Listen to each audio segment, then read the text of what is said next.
Daar's 'n storie van 3 vriende wat vakansie in New York gaan hou het. Op hulle laaste aand het hulle bietjie te lekker gekuier. Toe hulle by die hotel kom, ontdek hulle maar die krag is af en die hele gebou is donker. Hulle kamers was op die 60ste vloer en die huisbakke het nie gewerk nie. So besluit hulle 3 om hierdie trappe te klim. Nou jy kan dink dit is 'n lang end om te klim. Maar om die tyd so bietjie aan te help en hulle gemoedere hoog te hou, het die eerste een snaakse stories vertel vir die eerste 20 verdiepings. Die tweede vriend sê toe hy sal spookstories vertel vir die volgende 20. En die derde een deel sy hele lange lewensstorie.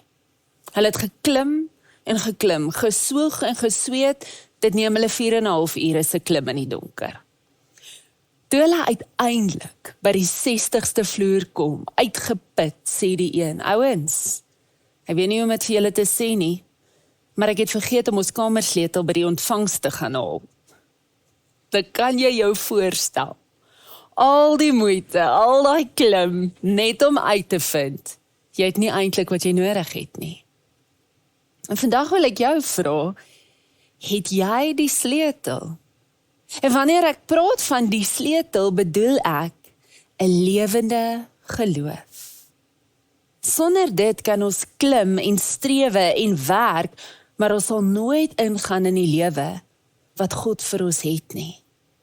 Het was Paulus wat gesê het, al wat altyd sal bly, is geloof en hoop en liefde. En die grootste hiervan is die liefde. Nou voordat ons praat oor wat geloof is, kom ons wees duidelik oor wat dit nie is nie. Geloof is nie blinde optimisme nie. Om positief te wees is wonderlik, dis baie beter as om negatief deur die lewe te gaan, maar geloof gaan dieper as om net goeie denke te dink. Geloof is ook nie 'n sprong in die donker nie, dit gaan nie daaroor om jouself op te sweep of genoeg geestelike entoesiasme te genereer nie. So wat is geloof? Paulus skryf, julle is inderdaad uit genade gered deur geloof in Efesiërs 2. En hy sê hierdie redding kom nie uit julleself nie. Dis 'n gawe van God. Genade is God se geskenk vir ons. Maar hoe ontvang ons dit? As ons hierdie skrif na kyk, as ons luister na Paulus se lering, dan leer ons dit kom deur geloof. Geloof is soos 'n oop hand wat 'n geskenk ontvang. Net die daad van jou hande oopmaak, dit is ook 'n geskenk. Jy kan nie daai geskenk verdien nie. Jy kan nie daarvoor werk nie. Jy kan dit net ontvang. En ons almal reis deur hierdie lewe, party van ons teen 'n ongelooflike spoed. Van ons voel so 'n bietjie vasgevang, stak, ek gaan nêrens, die lewe gaan aan, maar ek staan stil. Maar hier's wat saak maak. Sonder geloof kan ons die ware bestemming van ons een lewe misloop. Jy kan tot by die 60ste vloer klim, jy kan bereik, presteer, sukses behaal volgens elke wêreldse maatstaf. Maar as jy nie die sleutel van geloof het nie, sal jy uitvind, jy kan nie ingaan in die lewe wat God vir jou het nie. So hoe groei ons in 'n lewende geloof? Hoe groei ons in hierdie geskenk wat vir ons gegee is deur die Here? Wat van ons dade? Wel, hier is die waarheid.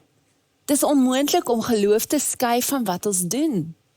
Werklike geloof produseer altyd aksie.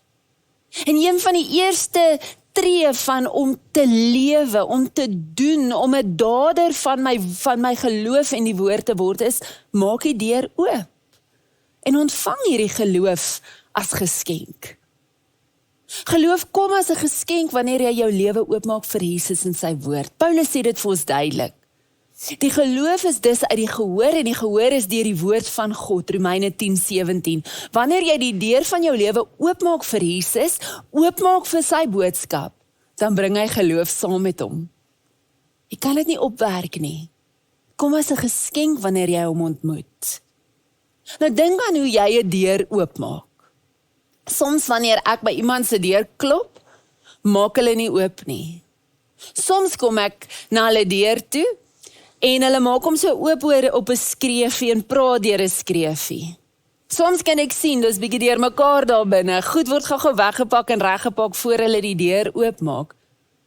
Maar die mooiste oomblikke, wat ek al beleef het as ek by iemand se deur aanklop, is wanneer iemand daai deur oopmaak en sê, hoorie, jammer, die huis is 'n gemors, is deur mekaar, maar kom maar in.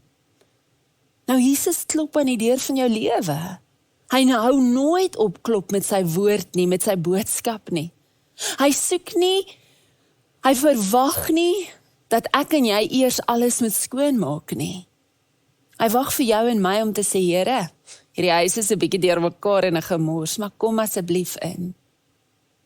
Paulus sê aan Timoteus, om hierdie rede ly ek ook hierdie dinge, maar ek skaam my nie, want ek weet in wie ek geglo het. Ek weet in wie ek glo. Merk daardie twee woorde saam op, weet en glo. Hulle hoort by mekaar. Werklike geloof is nie los van kennis nie, maar is 'n ander soort weet as net intellektueel.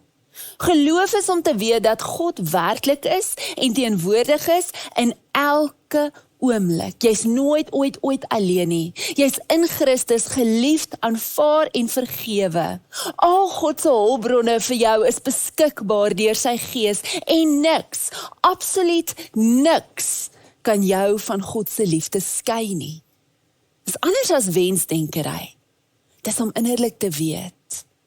So wanneer die huis bietjie deur mekaar lyk van my lewe, wanneer my huwelik uit mekaar val, en ek nog 'n slapelose nag in die gesig staar, wanneer ek 'n verskriklike fout gemaak het en ek dink ek kan dit nie ongedaan maak nie, wanneer jy by die graf staan van iemand wat jy liefhet, wanneer jy 'n besluit moet neem en jy voel heeltemal alleen, wanneer die diagnose terugkom en alles verander, wanneer jy wakker word en nog 'n dag van depressie in die gesig staar, nog 'n geveg net om uit die bed uit te kom. In daardie oomblikke, in daai oomblikke van ons lewe, het ons nie teorieë oor God nodig nie. Maar ons wil weet, werklik weet, innerlik weet, dat ons vasgehou word, dat ons geliefd is en dat ons nie alleen is nie. Maak die deur oop, want hy wil daardie geskenk vir jou gee. En die uitnodiging is om elke dag te probeer 'n ruimte maak om daai deur oop te maak. Dalk is dit 10 minute waar jy net hardop 'n skrifgedeelte lees, waar jy met Jesus hardop daaroor praat, jou hart eerlik deel, oopmaak dat hy kan inkom en jy hom nooi in die gemors, in die mooi, in die goed, in die netjiese huis, onnetjiese huis in jou lewe. Nooi hom in en ontvang die geskenk van geloof wat hy saam met hom bring. Die tweede uitnodiging is om te begin waar jy is met wat jy het. Leef jou geloof. Groei in geloof deur dit onmiddellik in praktyk te bring. Jesus sê vir Thomas, onthou jy vir Thomas, hy twyfel, hy is so twyfelend. Maar Jesus sê vir hom, raak my aan, doen iets. En Thomas reageer en sy geloof groei in die oomblik waar hy reageer en iets doen, maak nie saak hoe klein dat sy geloof op daai oomblik voel nie. Watter geloof jy ook al het, watter mate van geloof jy ook al het, hoe klein ook al, praktiseer dit nou in jou lewe. Dink so daaroor. Jy oortree nooit wat jy werklik glo in die lewe nie. Jou dade openbaar jou werklike oortuigings. Jy doen iets met dit wat jy 'n innerlike wete oor het. So as ek sê, ek glo koffie kry my aan die gang in die oggend, wat doen ek? Ek gaan drink die koffie. Ek hoef nie myself daaroor op te swoop nie.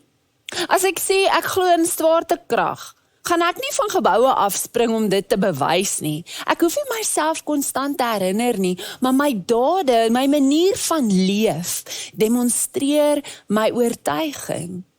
En dieselfde is waar met geloof in die Here.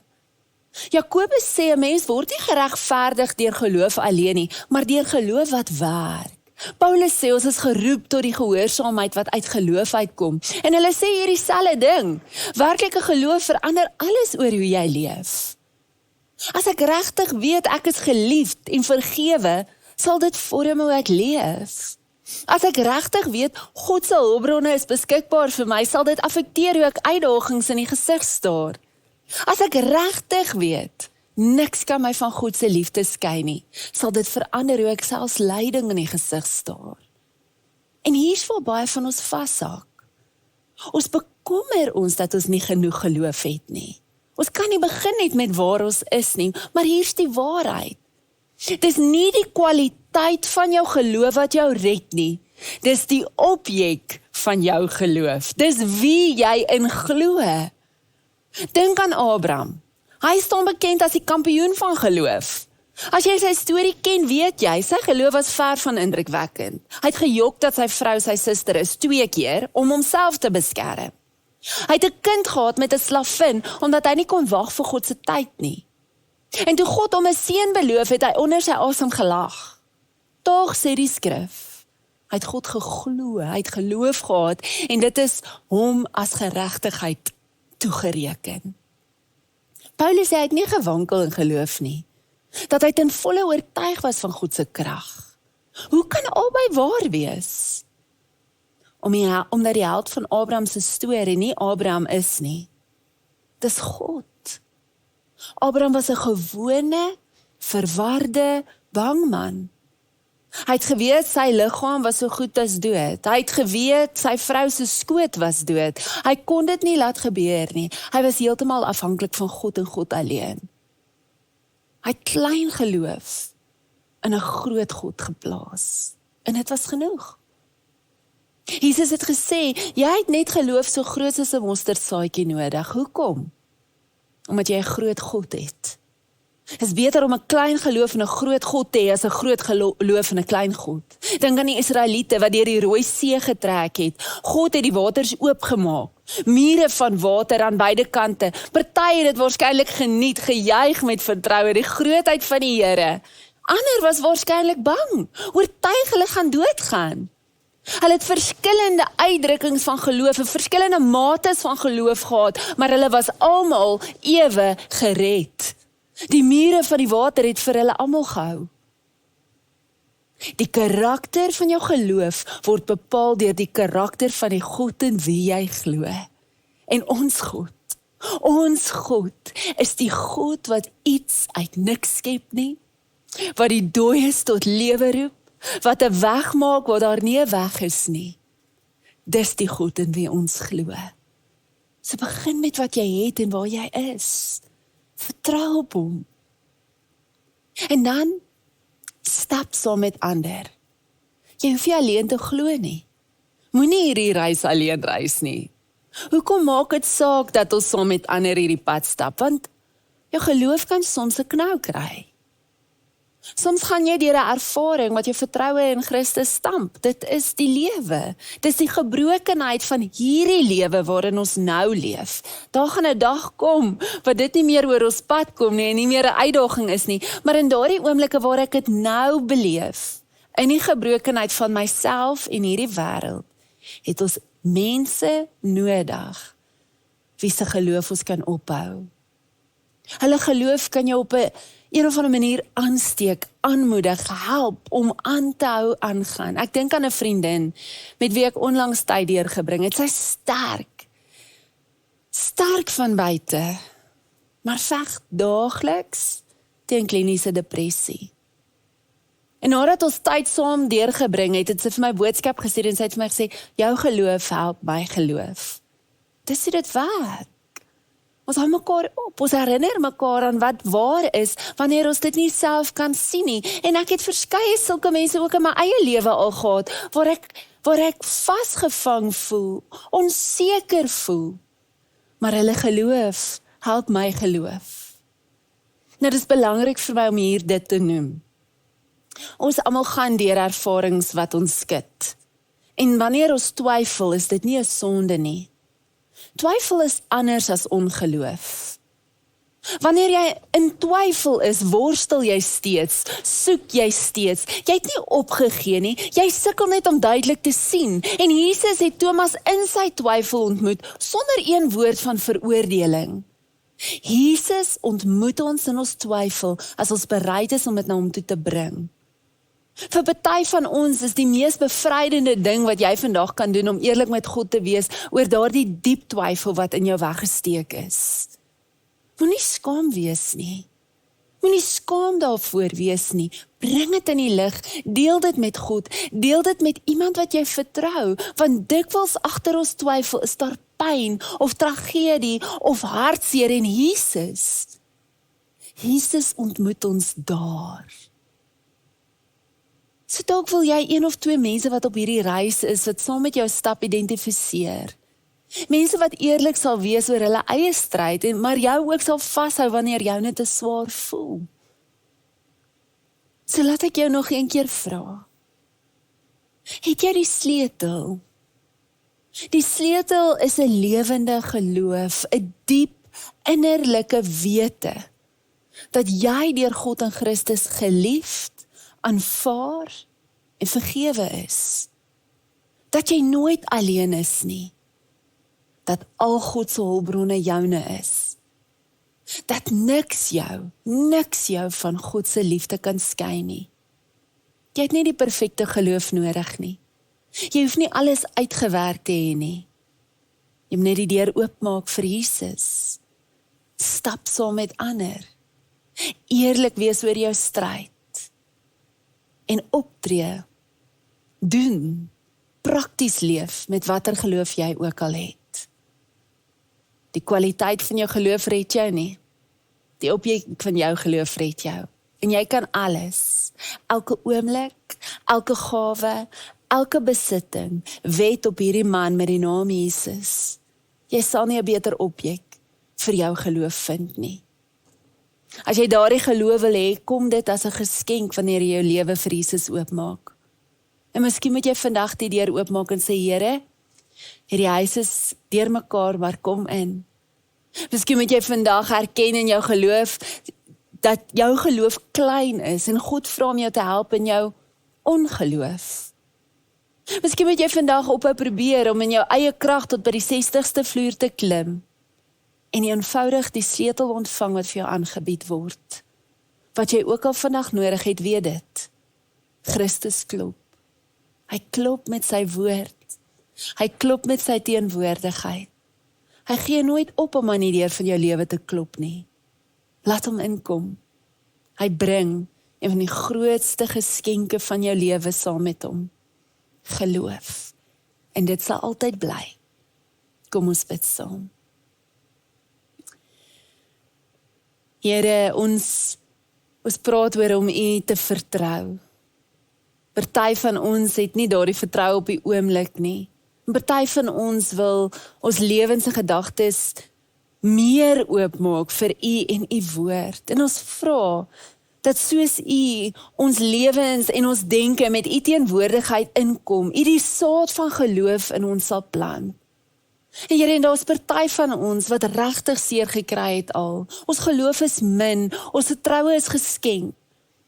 Ons vra vandag dat ons die klein bietjie geloof wat ons het kan uitoefen, sodat dit kan groei en groei en groei.